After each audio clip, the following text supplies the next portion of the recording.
Mr. Speaker, the white paper policy by Singapore is targeted to achieve the population, is an expansion population policy that wants to expand up to 6.9 million citizens in that country, ladies and gentlemen, with an increased number of foreigners about 40%. So principally, ladies and gentlemen, this is the policy that we want to continue. But what is the problem in status quo? And evidently, ladies and gentlemen, there's a population deficit problem, but coupled with that, there is a growing aging population that is shrinking in Singapore, ladies and gentlemen. The problem with having an aging population that is shrinking is that some of the biggest burden for tax revenue. So you need tax revenue to develop infrastructure in Singapore, and the brunt or the burden of this tax revenue is placed onto this aging middle class group, ladies and gentlemen. And the next problem coupled with that is that when you have a shrinking aging middle class, is that you can't generate sustainable economic output. Ladies and gentlemen, this is a problem in status quo. What will we do, ladies and gentlemen? We will continue the trajectory of the white paper policy. Number two, we will also ensure there should be stringent assimilation check to make sure that these foreigners come in and can assimilate well in this country. Thirdly, ladies and gentlemen, this is probably the most important one. We think that all other wealth distribution policies will still take place and can still go on. All complementing policies can go on. But this debate is about, ladies and gentlemen, with interim measures should we take upon ourselves to combat the problem of population deficit, ladies and gentlemen. The start is coming from government side. Pretty simple. Sit down, sir. Right? We want to combat the severe population deficit in the country because we think, ladies and gentlemen, a responsible state should need to know what is a strategic and a realistic approach to fill up that void, ladies and gentlemen. Right? I'm going to come up with 3 points. Why is it principally justified for us to do so over the anger that is already existing in the people? Number 2, I'm going to talk about why do we need these foreigners. Thirdly, ladies and gentlemen, I'm going to talk about how it complements the labour force and how it will become a service-based industry. But before that, if you have any clarification, I'll take one. Are you proposing this policy to solve the problem of population deficit or maximizing economic output?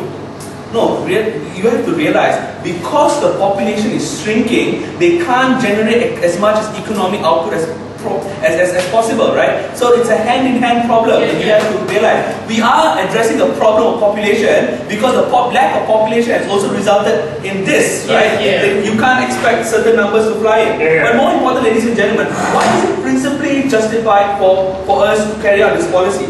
We need them generally, ladies and gentlemen. Having foreigners can generate more economic output in that country. But the problem in status quo is that in the last general election, which was 2 years ago, PAP had a stronghold in one of the major constituency. The reason being is that people were unhappy that they couldn't see the trickle-down effect that that is reaching to them. They think that these foreigners are coming in and taking away this wealth. Even though this anger is justified, ladies and gentlemen, but the anger is not to foreigners. The anger is, ladies and gentlemen, to the mismanagement of foreigners that is currently happening. And Singaporeans are generally angry to the fact that they have to succumb to inflation, increase in property tax. The recent increase in vehicle ownership license, ladies and gentlemen, is the reason why these people are angry. So the current disgruntled or dissatisfaction in status quo is not challenged against foreigners, but against the mismanagement of foreigners.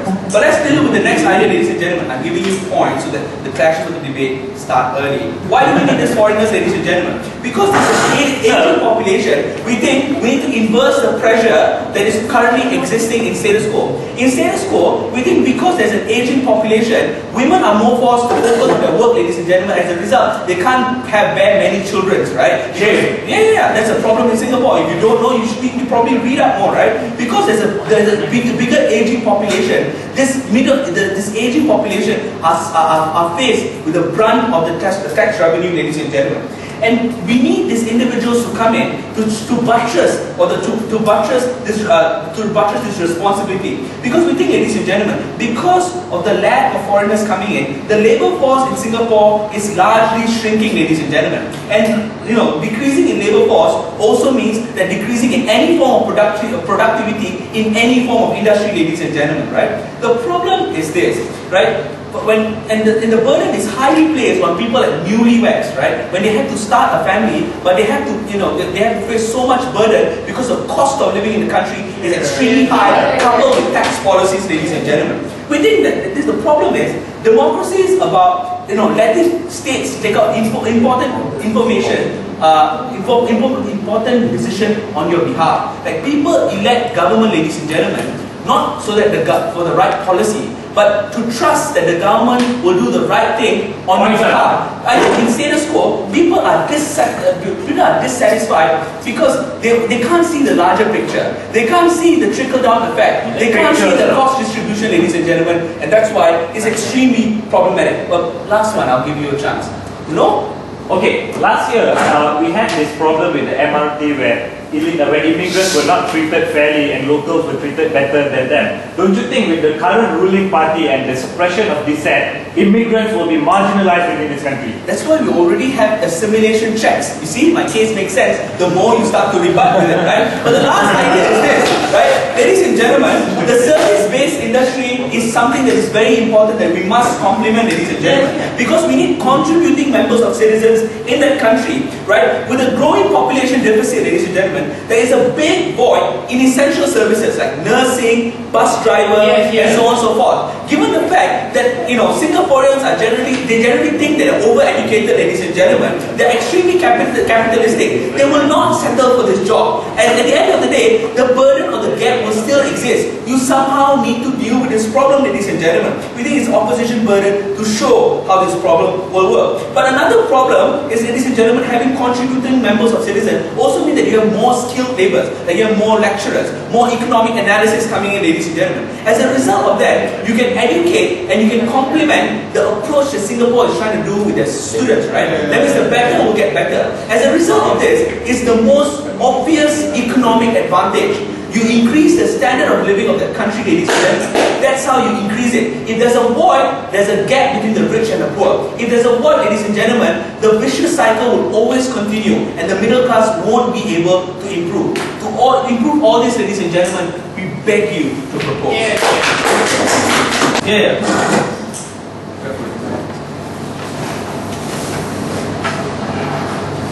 Right, thank you very much. I now invite the Leader of Opposition. Mr. Speaker, Max said that he will start the clashes early, but after the end of his speech, there weren't any clashes in the debate. How so? Because there is a unique difference between importing migrants in an economic sense to fill out industry's voids. That's understood to school, the policy we have right now. But the policy that they have is to import immigrants to cure population deficit. And this is a massively disproportionate amount of immigrants. In the second case, all of the benefits that they propose to you to cure like void industries, to increase economic outputs, etc., those are all benefits that are not mutually exclusive to their case. Those are benefits that we get with immigrants in general, something that we're not opposed to. Because under status quo, all states, including Singapore, already import immigrants to fulfill them in an economic sense, to get mutual economic benefits. So we are not directly opposed to those economic benefits. We are opposed to benefits that are exclusive to the policy of importing such a high number of immigrants to combat that population deficit. So two directions coming from the side of opposition. First clash. So long as the state keeps supplementing alternative methods of combating population deficit, especially one that directly cures the deficit in number, that means there will never be a sense of urgency or any concrete effort to reverse the mentality of Singaporean citizens to finally think, yes, I need to start having more children to cure this population deficit. Second direction, there are cogent harms that are associated with an extremely high number of immigrants becoming a permanent populace of your state. That is the exclusive harm coming from that from the policy that we have in place today. So before that, before I go into our battles, what does the opposition support?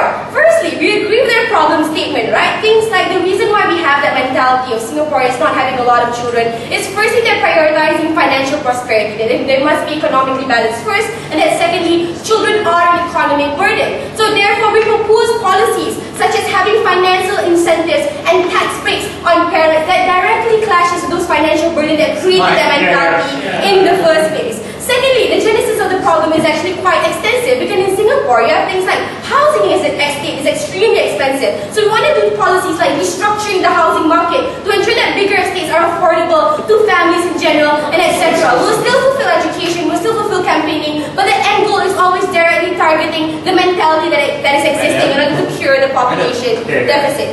Very quickly against Max's speech, Mr. Speaker, before I go on to my substantives. Firstly, the problem statement itself, because you never recognize this.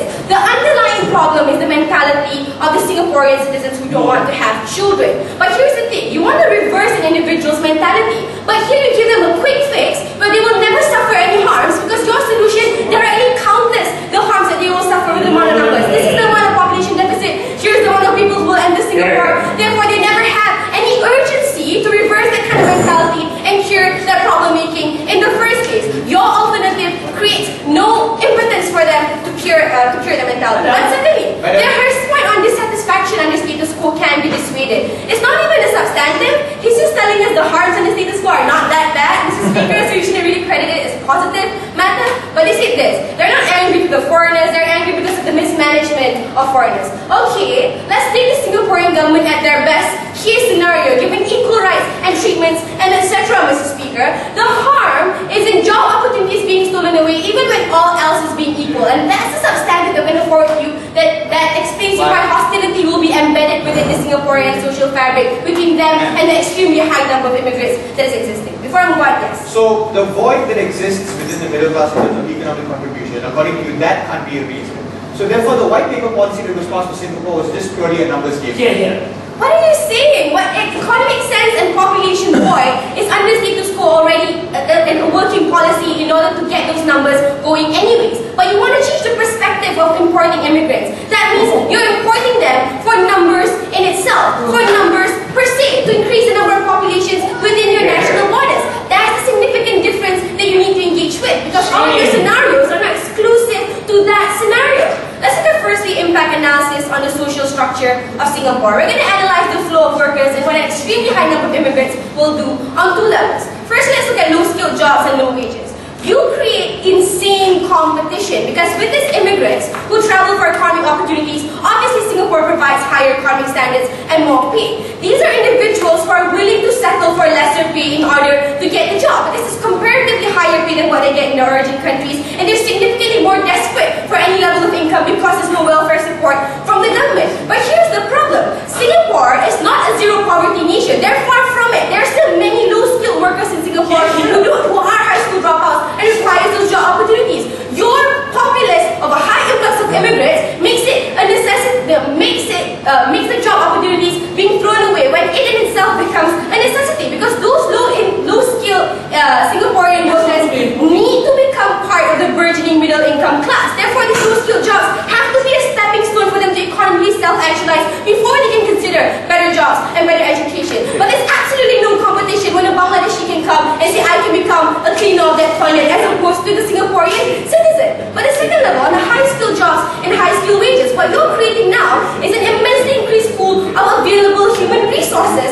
that exist within the boundaries of Singapore. Not only there's increased competition, there's a lower rate of remuneration to make up for that increased competition, Mr. Speaker, and the government is not helping that and shaping the kind of perspective to have that Singaporean citizens wanting to contribute to brain drain and etc. Because let's look now at the harms analysis. When you have established that they have taken away job opportunities, this is when you cultivate hostility in the minds of the people. Sure, they want to have assimilation checks, but they never told us why that method will even be successful in the first place. When we're going to tell you, even first world countries are not impervious to intolerance. We look at countries like Australia, where there are Indian varsity students taking up sports, vacant spots in sports within universities. You have the curry bashing incident, where everyone was acting on their hostility towards immigrants, and etc. In fact, if anything, first world citizens are the most sensitive to government responsibilities being filled. And on the rights analysis, we say the role of the state lies in self-preservation of your nationals and prioritizing of their nationals. But like when Singapore tries to do that, they're called a xenophobic government, Mr. Speaker. So what is the implication for this high influx of immigrants who are now within Singapore? They are now creating enclaves of sub-communities and insulating themselves away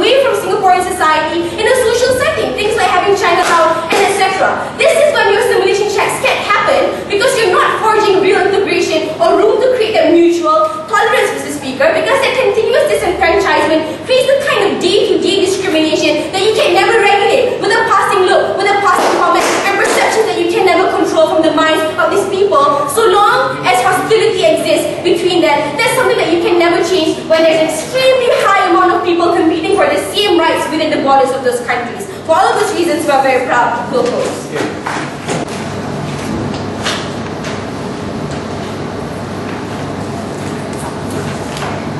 Right, thank you very much. Invite the next speaker.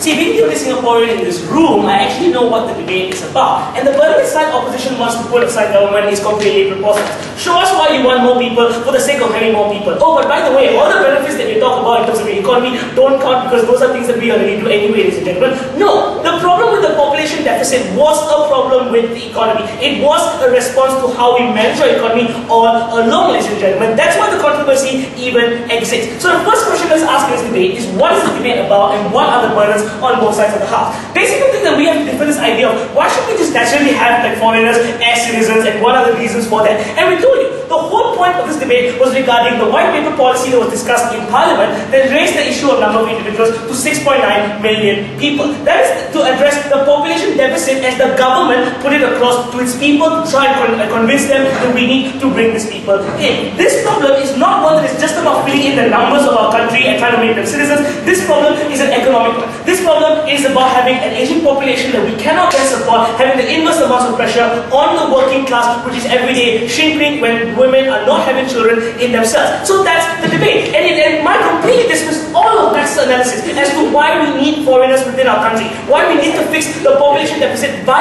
migrating or immigrating these forms of immigrants into our country to fill up this void so that we can have that kind of sustained economic output to begin with, Mr. Speaker. And that's why we say an entire dismissal of Max's point is a gross injustice to this debate that will cost them the win in this round. And that's why we tell you, this debate is an assessment. It is a simple assessment of whether or not the kind of population, the kind of discrimination that this particular foreigners face, as they themselves have said, and the fact that the Singaporeans, as I myself admit, may not be overly happy with immigrants who are in, is a bigger reason to not pass these policies because of the necessities we need to have the kind of policy or to have the kind of sustained economic output to make sure that our working class is buttressed by the kind of immigrants that we have. That's the debate, guys, and that's what you need to defend. You can't just say, well, economic policies are, part of the game anyway, so not really what the state of the model. They count, and there is something you need to deal with. Second question in this debate was this idea of what is the best, now guys, what is the best way to solve the problem of an aging population when it comes to economic problems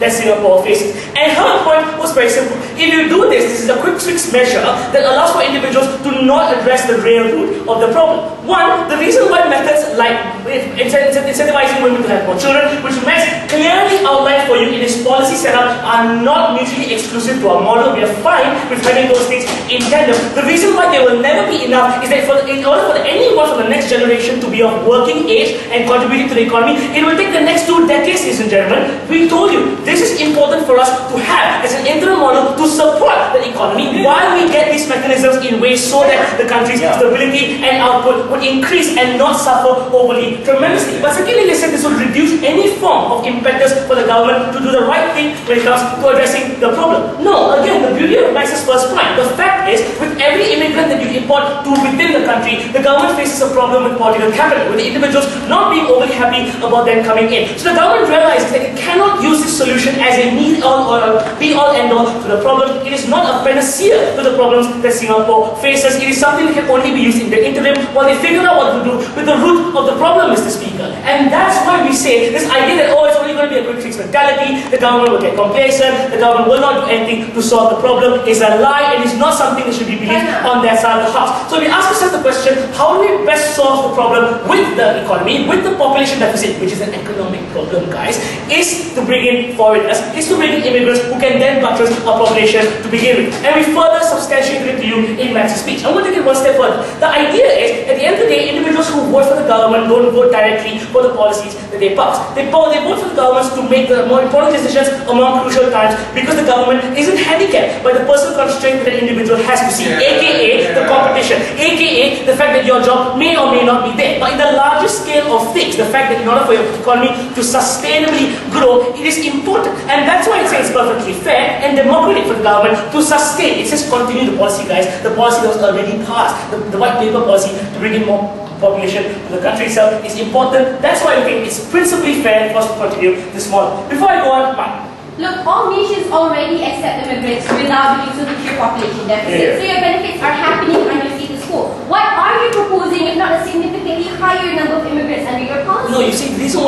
significant difference between every other country in the world is that Singapore has never had such a large leap of number of individuals within the country themselves. The current population stands below 5 million and the expected population was never to expand to 6.9 million. That was the controversy. Should we bring in that many individuals into our country to sustain our country or not? And that is something they seriously need to understand to contend with this debate, ladies and gentlemen. The third issue that I'm going to talk about in this debate is the idea of competition. When they came up here and told you that things like low-skilled workers will, the fact is Singaporeans will not have opportunities at low-skilled jobs or menial jobs when it comes to things like labourers and things like construction because of the kinds of overcrowding of jobs that already exist. That assumes a very simplistic view at the policy that we already talked about. The idea is divided into two lines. One, the importing the kinds of high-skilled workers or highly educated workers. The other one, the labour construction workers themselves. Highly in bulk, the kind of people that we take within our country when it comes to immigration are the high-skilled workers themselves. And the reason why the Singaporeans will never face a problem of job shortage when it comes to low and mean-skilled jobs is because they don't take these jobs anyway, Mr. Speaker. Singaporeans, myself, are a bunch of capitalistic, arrogant, educated fucks who think that they deserve more than they actually do.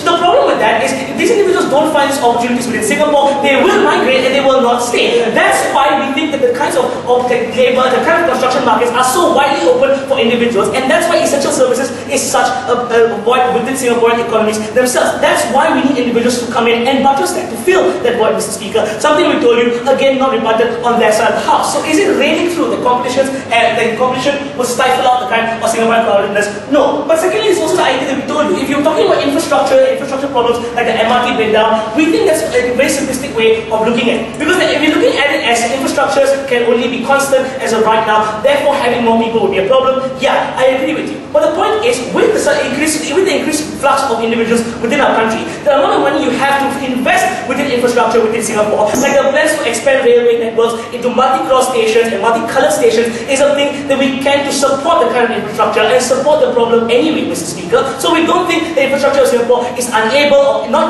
limited to supporting the individuals who are there. So we don't think the idea of job opportunities, neither do we think the idea of structural problems, neither do we think the ideas of discrimination are big enough for us to understand the kinds of economic necessities that Singapore needs when it comes to migrating individuals within our country itself. Just ask yourself a simple question. What is the burden they expect from us? Go there and say, we need more people within our country, for the sake of having more people within our country. That's not fair. We gave you a necessity. We told you what the population deficit problem really is. And for all those reasons, we're very proud to propose this team to the top room. And from those two speeches that we heard, I know why it took them so long. Ladies and gentlemen, secondly, I'm very nervous about the football team that Singapore will produce after this proposal is being passed. Because currently even they have white people and other Nigerians that they stole to play for their team. Ladies and gentlemen, what am I going to talk to you about? Two things. Firstly, why will the well-being of these immigrants that come into Singapore won't be as optimum, ladies and gentlemen? And secondly, I'm going to tell you the importance of preserving culture and why their proposal will degrade culture and identity of Singaporeans. But before that, a few clarifications of what happened in this debate. So the problem that they had is a population deficit. So they wanted to achieve 6.9 million, hence the metric that they used was to import immigrants to fill in that population void, ladies and gentlemen. Not to fill in the economic void. The difference now is that they're giving permanent residence, they're giving citizenship to these immigrants to fill in that void, ladies and gentlemen. The difference with our policy is that since we also recognize the problems that some jobs are not going to be filled because of the population deficit, we will definitely, it's inevitable for us to let the free market bring in immigrants, ladies and gentlemen. But it's not to solve the problem of population deficit. Because now, these citizens that are coming in will have to permanently compete with locals, ladies and gentlemen. And that is why our proposal is mutually exclusive. And it's mutually exclusive for two reasons. Firstly, we are not embedding these immigrants permanently because our alternative is work permits and contracts that they come in, ladies and gentlemen. Hence, it's different from permanent residence and citizenship. But because our solution because, ladies and gentlemen, their solution will not create the pressure that we need to address the grassroots problems. Because you are committing to a quick fix. filling in the population void, why would then the government have any incentive to create the change, the grassroots change that we need, ladies and gentlemen? That is why we are dealing with the problem better. Considering that they have already considered that the problem is the cost of living, ladies and gentlemen, and economic incentive and the restructuring of housing, because houses in Singapore is not conducive for bringing up children and to have a family. That's why we want to restructure that kind of thing to allow people to have more children. That is why the side of government wasn't clashing with us in this debate, ladies and gentlemen. We agree with you that we need these services. We need people to fill in these job opportunities, but we don't want them to be here permanently to solve the population deficit. That is the difference, and that is why we don't have to rebut most of Mac's speech. We can agree with, ladies and gentlemen. So two things I'm going to talk to you about. Why the well-being and interest of these immigrants won't be effective, won't be optimal. But secondly, I'm going to talk about the degradation of culture and identity. So if it's not an economic problem, how did the white paper target the number 6.9 million and for what reason? No, what are you talking about? What is this white paper thing that you have been talking about? If you want to talk about that, then you have to explain it. I'm from Malaysia, Kana. You are from Singapore. I can throw in Malaysian policies that you won't know as well. Please sit down. But basically, this white paper thing is to achieve a certain number of population, ladies and gentlemen. Basically, that's it. And they are doing that, and we don't think that's a good thing. So sit down, Kana. You had your chance.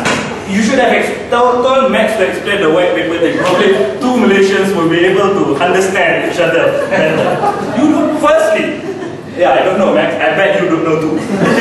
The well-being of these immigrants will be jeopardized because we have to understand the nature of the Singaporean government. It has been led by a single party, the PAP, for over 50 years. It is known for being nationalistic. It is known for suppressing dissent, ladies and gentlemen, and it has threatened immigrants in the MRT crisis. It will deport them if they continue to strike, ladies and gentlemen, within this society. We think the consequence of this is that the ability for this immigrant community or these permanent residents to be able to fight for their interests will be jeopardized because they don't have any outlet to go against the government. They don't have any opposition that will represent their interests, ladies and gentlemen. Secondly, we think that because of that, they will continue to become insular and live in enclaves or ghettos where they are amongst their communities only, and that creates the animosity that we are talking about, animosity between locals and this immigrant community, ladies and gentlemen, and that is problematic because when they are insular and they want to live within themselves and they believe that the government is not catering for their interests, ladies and gentlemen, we think that they will start to become defensive. They will start to become against the go against the government, or be unpatriotic or be unpatriotic to this country. That the problem now is that the other citizens will not be able to assimilate with this or integrate with these communities, hence creating the misunderstanding and disconnect that these two communities have. That is problematic, and because your Singaporean government is screwed up. Secondly, why would it lead to the degradation of culture and identity? Considering that they don't want to replenish the population with the grassroots alternative that we have proposed, and without their policy, our grassroots alternative will be better, ladies and gentlemen, because it creates the pressure. We think influx of immigrants coming into a country, creating families, ladies and gentlemen, having children, will then later on lead to the drowning of Singaporean culture and whatever they stand for. This is problematic, ladies and gentlemen, because of the growing influence of immigrants within this country. Why is preserving this culture important? Because when we have a huge population, and this population of immigrants overwhelming the locals, ladies and gentlemen, we think that Singapore will then lose its identity. Culture represents their identity, ladies and gentlemen. And this identity is important for them to be able to relate to their ancestors and history and appreciating what their ancestors go through. That is why it is important for culture to be visible and practiced within the Singaporean community. But lastly, ladies and gentlemen, we think that the preservation of culture contributes to the diversity of culture within the global sphere, because different cultures have different knowledge that could be useful for the global community to utilize, ladies and gentlemen. The drowning of a culture makes the global pool of culture now not as diverse as it used to be, and that's problematic as well. We want Singaporeans to preserve the culture that is similar to Malaysia, ladies and gentlemen, and that's why we are extremely proud to stand in opposition. Right, thank you very much. With government. Right, very apparent speech that ran out of material very early on, right? What culture does Singapore have? All they know is money. What culture exactly are you trying to preserve? Fine. Even there's some semblance of a culture and some semblance of a communal interest that is a collective consensus that we're all trying to uphold. Your problem, that you've agreed with us, that there is a deficit in population. It means people choose economic priorities. They've chosen their careers before preserving their culture. Who are you to come and tell me that I should be prioritizing my culture above and beyond what I think is my conception of a good life? Why is preservation the be-all end-all priority of a Singaporean citizenship, of a Singaporean citizen, if he chooses to deprive himself of that preservation of culture? We think that's a perfectly legitimate choice out the window. Next, he tells us the well-being of immigrants will be fundamentally curtailed. Number one, if you can see that immigrants come with permanent residentship in any civil liberal democracy, if you get a PR, the same rights are afforded to you. The rights to dissent, the rights to actually strike, and so on and so forth. The same rights we afford Singapore citizens are the same rights that that immigrants have. This is the perfect lure to get people into the country to fill that void. Your working permits, dear opposition, will not afford you the same rights. In fact, there's a high propensity for employees to treat you worse off because you don't have the same amount of rights that are afforded to you under that.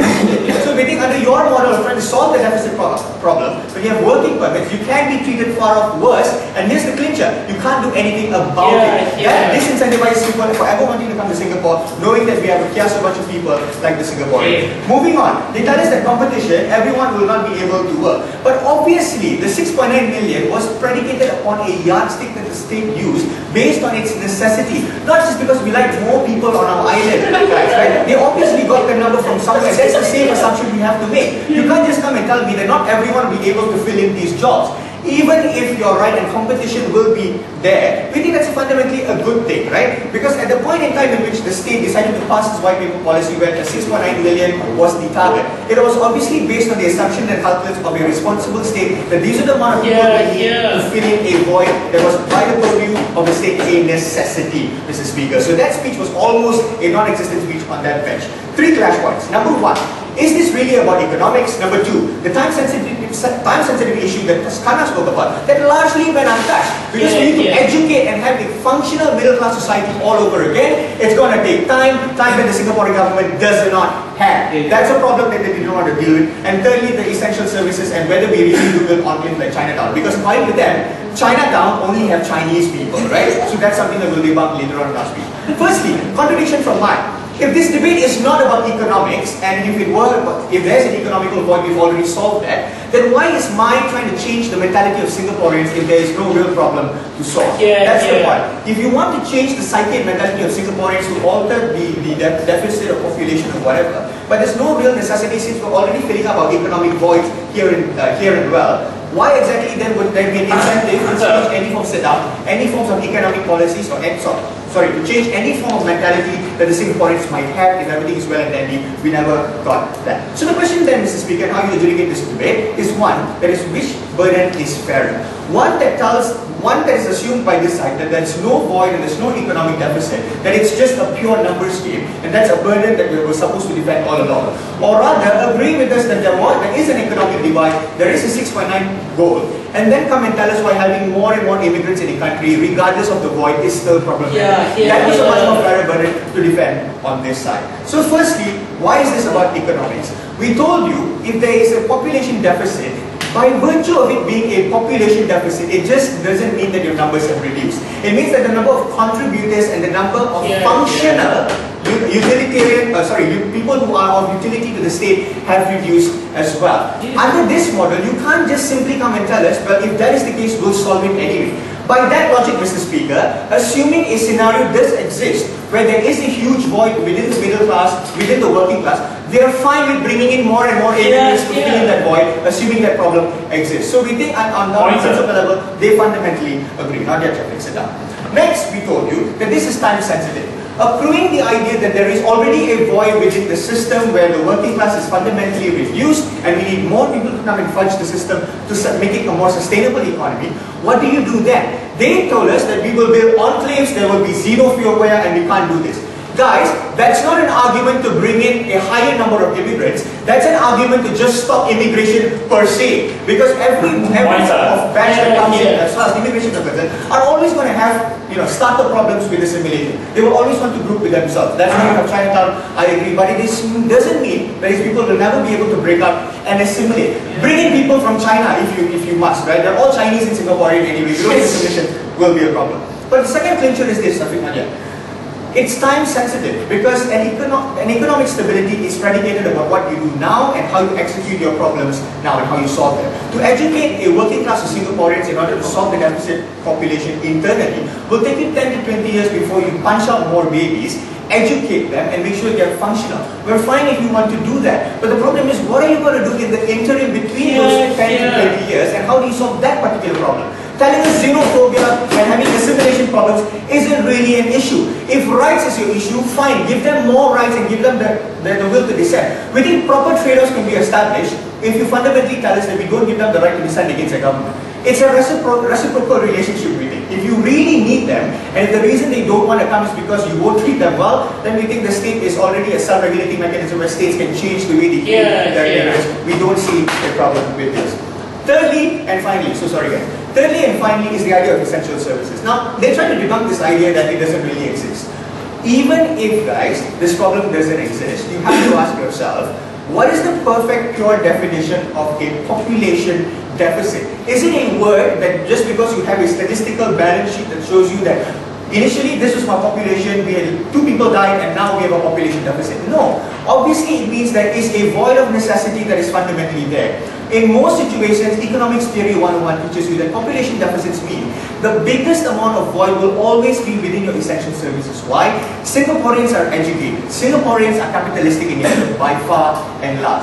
They will not settle for less. This is a mentality that we would like to change on our end, but we can't, and we have to face that reality. When he goes to NUS and when he comes out, he will not settle for anything less than being part of the public health system or being a bus driver. These are the types of essential services and voids we need to fill. The question then becomes, assuming and understanding that this is the problem and these are the things that we can do, why not? What have they told us?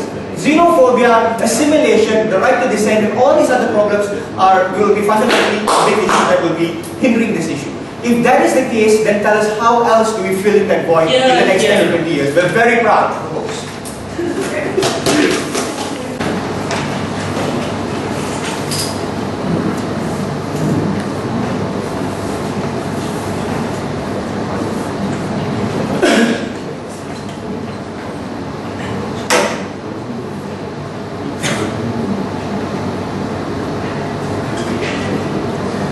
Mr. Speaker, this debate was never a conflicting discussion about how we fill jobs in a nation's economy where we don't have enough people for those jobs.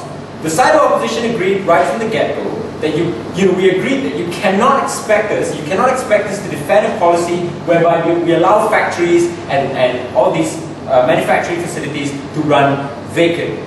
This debate, ladies and gentlemen, is not merely about importing a large number of immigrants to fill up those jobs. This debate is about importing a large community of workers to serve and to assist not just economic productivity, but a long-term solution for a sustainable, productive population. This debate, thank you very much.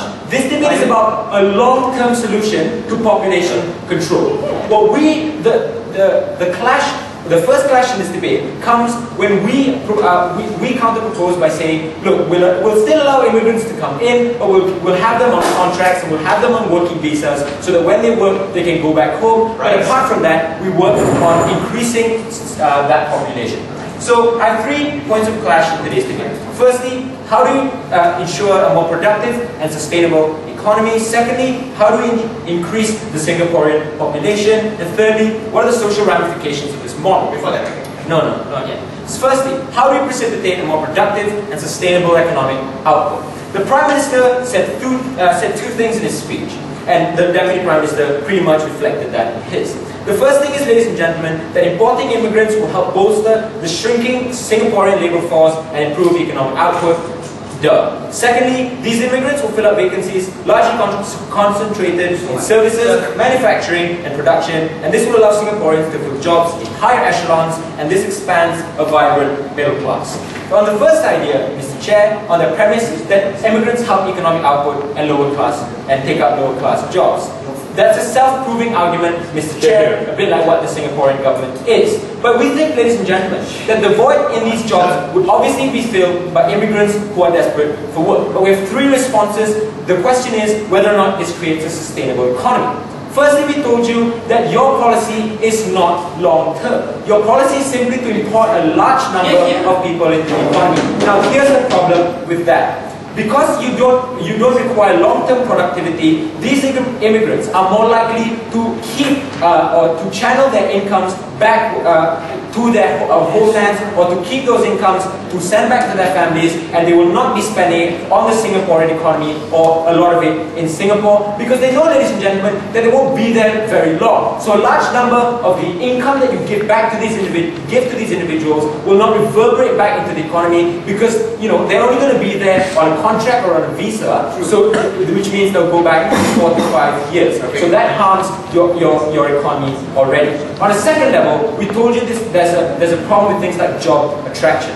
The jobs that you're offered are densely concentrated in the lower class, things like construction workers, bus drivers, nurses, etc., etc. Now, although those jobs are taken up, ladies and gentlemen, there is no long-term investment by these immigrants. So when they come into your economy, they will largely be living a simple life and not be putting that much money into the economy anyway, because their jobs, and they're much less likely to move to your country because those jobs are in those lower income brackets. The same way the problem that Britain is facing with its construction sector and the Polish communities, who are very unhappy about how these jobs don't pay them very well. They don't like it very much. On a third response, Mr. Chair, we told you that there's huge problems with things like working standards in Singapore. The first premise is that things like housing and things like basic necessities are very expensive in Singapore. What this does is it creates things like ghettos and small enclaves where these individuals will end up living, where crime rates are relatively higher than other places in the community. Right? Secondly, we tell you that given how the Singaporean government has been behaving over the past years, there is very little political capital for these immigrants when they are in Singapore. So what this means is, because the Singaporean government has been run by one party since independence, we've only had 3 prime ministers, for God's sakes. Even we've had more, and you know how bad it is when you're attending yourself to Malaysia. But the problem is, ladies and gentlemen, is that when these migrants want things like minimum wage or equal rights or same working hours or like things like holidays, for example, they're not able to get these things because on one level they're being paid and being treated subservient to regular Singaporean workers, but on a second level, the Singaporean government and the governmental structure makes it impossible for them to fight for these kind of rights and to fight for these kind of political gains. Later, please. Secondly, what are the social ramifications of this model? Because they criticized us in the Deputy Prime Minister's speech and the whip by saying that, our policy simply invites the same sort of harms to immigrants as the harms that we pointed out they will bring. The Deputy Prime Minister said that the people of Singapore will be very satisfied with this policy because they're inherently highly ambitious and capitalistic, and they like slightly salty water, and it won't affect their livelihood. On a second level, they said the Singapore government will be happy to protect these immigrant communities by providing things like infrastructure. On a first level, ladies and gentlemen, the reason why harm occurs more on their model is because they have things like long-term, they encourage long-term immigration because they want long-term population, long-term increase in population. When immigrants come to a country for a longer time, ladies and gentlemen, when they settle down when they settle down and enter into society, this means that not only are you just providing them jobs, but you have to provide them with things like education. You have to provide them places in schools. You have to provide them things like welfare and healthcare and all these things, ladies and gentlemen. And for a Singaporean, for a country that isn't even happy when Malaysians come to work in Singapore, even though we have a common culture and a common language, this it will it further exacerbates animosity from these Singaporeans towards these long-term immigrants, ladies and gentlemen. On a second level, we also told you the idea that the Singaporean government is very nationalistic and it doesn't allow that political capital to flow towards these migrant communities. On a third level, and just very briefly, Mr. Chair, let's look at this idea of how to increase the Singaporean population. Because this is the problem this is the feasibility issue on their side. He said that yes, we'll run the white paper formulas and stuff like that, but we're also going to have all the alternatives that are provided as mutually exclusive. But it doesn't work, Mr. Chair, because if you want long-term population productivity, you have to give incentives for people to come over. If immigrants know that they're only going to be there for a few years and then they have to go back, Mr. Chair, it will not incentivize any sort of immigration and it will not help long-term population productivity. With that, we're very proud to oppose. Thank you. Mr. Speaker, side government threw a lot of accusations in this debate, but the nuance that all of us should respect is the one embedded in the motion. We want to import a higher number of immigrants to combat population deficit.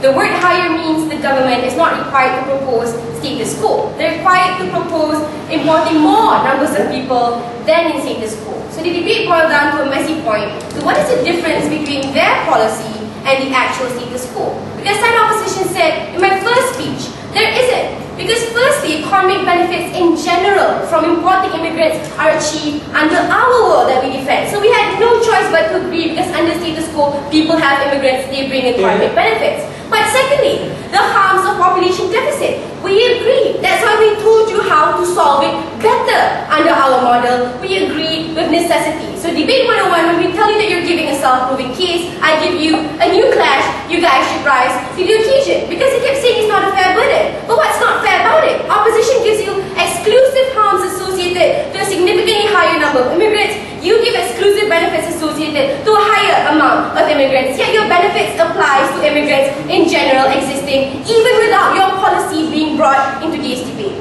So let's look at the responses. Like, how do we best solve this population deficit? Because here's what they kept saying. They tried to throw the debate away again. They said, no, this is still correct because population deficit is an economic problem. What? Like, you can still build an industry whites like in status quo and still have population deficit. Look at South Korea, look at France, because you can reach a minimum level but not an optimum level. Your goal is long-term sustainability. Without that, your problem still exists. That means our problem still exists. We're telling you your solution is not a long-term solution because it's a quick fix solution because you're permanently placing your policy, not in an interim, because you're not changing anyone's mindset. You're just continuously funneling the exact amount of people to ensure that there's no population deficit. How do you have long-term solution? You reverse the mentality of the people. This is what was never negated on this side of the house. The only proper response that we got was from the whip, who said, well, then our status quo is well and dandy as well because there's no urgency to change the mentality, But Shafiq came up and tell you, no, these are two mutually exclusive concepts. You can still have population deficit even with the economic benefits coming from immigrants, especially because immigrants are excluded from the welfare system, right? That gives you a clue. Your welfare system is the largest problem of population deficit. What was the difference is that he told you that firstly, these are permanent competition, not temporary competition. You're exacerbating the problem of segregation because when you have work permits, these people are not there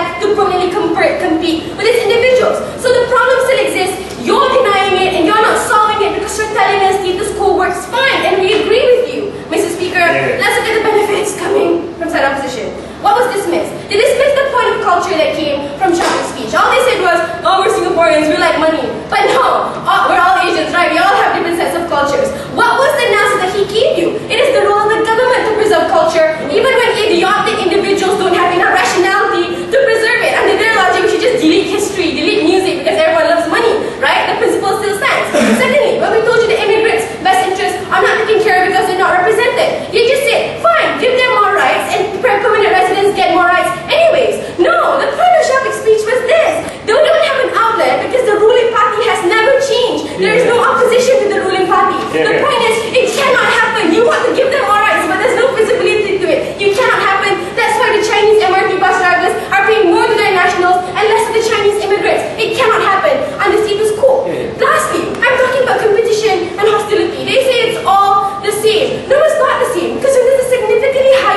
goes.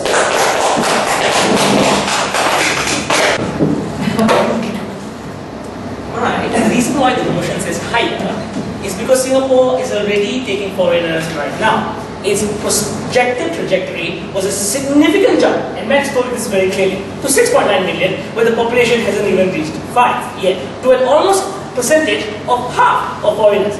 This debate was supposed to be about economics. It really was. And what were they supposed to argue? Now the debate's almost over, I probably can't tell you, right? At the end of the day, Singapore's government's excuse for bringing these individuals in was the economy. The fact that we need them in to have more money. The citizens said, no, even if they are coming in, they're not giving us enough money, we're not getting richer, and we still don't want them here. So this debate was what this debate was supposed to be about. They, on the other hand, told us something completely different. They said, well, you have to tell us why we need more people. We told you that we need more people because we really, and the government needs more money. I mean, that's what the government lies to its people back home, but that's the point, ladies and gentlemen. That's what the debate was supposed to be about. And that's what praying through justice to the motion, Mr. Speaker. That's why they were the ones who missed the boat. So that's what I get past. There's only two issues this week. One, what's the difference between their models and ours? And secondly, how do we best achieve long-term sustainability? The first one, what's the difference between their model and ours? They want everything that we want, except they want to be on work permits and like non-PRs. And then it's so ironic, like things like, people will not get the right to dissent. People will get shitty working conditions. People will not be able to have the incentive to come here. All gets significantly worse when you don't have permanent residency, or when you don't have the ability to vote and cast your ballot and force the government to come. All gets worse when these people do not have the ability to make choices of their own. Those Chinese bus strikers were not PRs, Mr. Speaker. Those Chinese bus drivers were on work permits. That's the reason why the government abused them to begin with. All this something never came out from their side of the house. And then they said, but then they don't have political capital to support these individuals. They will always get marginalized. Okay, I suppose that really is a problem in Singapore. I mean, but that's not a problem exclusive to foreigners. Everybody gets like marginalized in their extent. So like, if you're comparing them to like equal platforms, at least giving them a permanent residency would mean equal marginalization with the citizens over there. So that's not really a problem, Mr. Speaker. So everything they talk about like all these things, is not really a problem because it gets far worse under their model, Mr. Speaker. So we don't think they've done well improving this debate. And then they said, whoa, but like let's not give them like citizenship because it will make this competition permanent. But I think they made this like very brilliantly clear. The only way you can allure them in, and for them to avoid all the problems like the infringement of rights, like not having a say, is to lure them with the appeal of a citizenship. To tell them that they will be a citizen of your country. That's how you get people in. That's how you make sure they stay. That's the only way you can get another 2 million people into your country to make sure that they will support your economy. You're not going to get 2 million Bangladeshis into your country. You're going to get 2 million expats, people who are high-skilled workers, and it's not enough to just stamp them with working or work visas, Mr. Speaker. That's why they missed the boat. Secondly, they said it's not sustainable. I mean, you cannot, we can't just keep taking people in here. Okay, let's just go a bit extreme here. Why not? Why not just keep taking more and more and more people in? They didn't really give us a really good reason. But even if I was to contend this idea, they said culture. But seriously, there's no culture in Singapore. And at the end of the day, we are a migrant city anyway. We think individuals came here and assimilated. But on a trade-off between having your economy run well and your culture, we're quite like a cultureless country anyway, right? And we think that the economy is a lot more important. But when it comes to being sustainable, we told you, there's a time sensitivity issue that they never once responded to. This is an interim measure because at the end of the day, until the next generation gets even to working age, there are 2 decades, there are 3 decades that need to be filled up. What the hell are you going to do in the meantime if not export a higher to more million number of foreigners into your country, Mr. Speaker? Never once told us. But we also told you, the cost of bringing every foreigner makes it harder for the government to stay in power because of capital. That's the incentive they have to not make this policy overboard and not do this 20 years down the road, but only for the next 10 years, and then find a proper solution. For all these reasons, we're very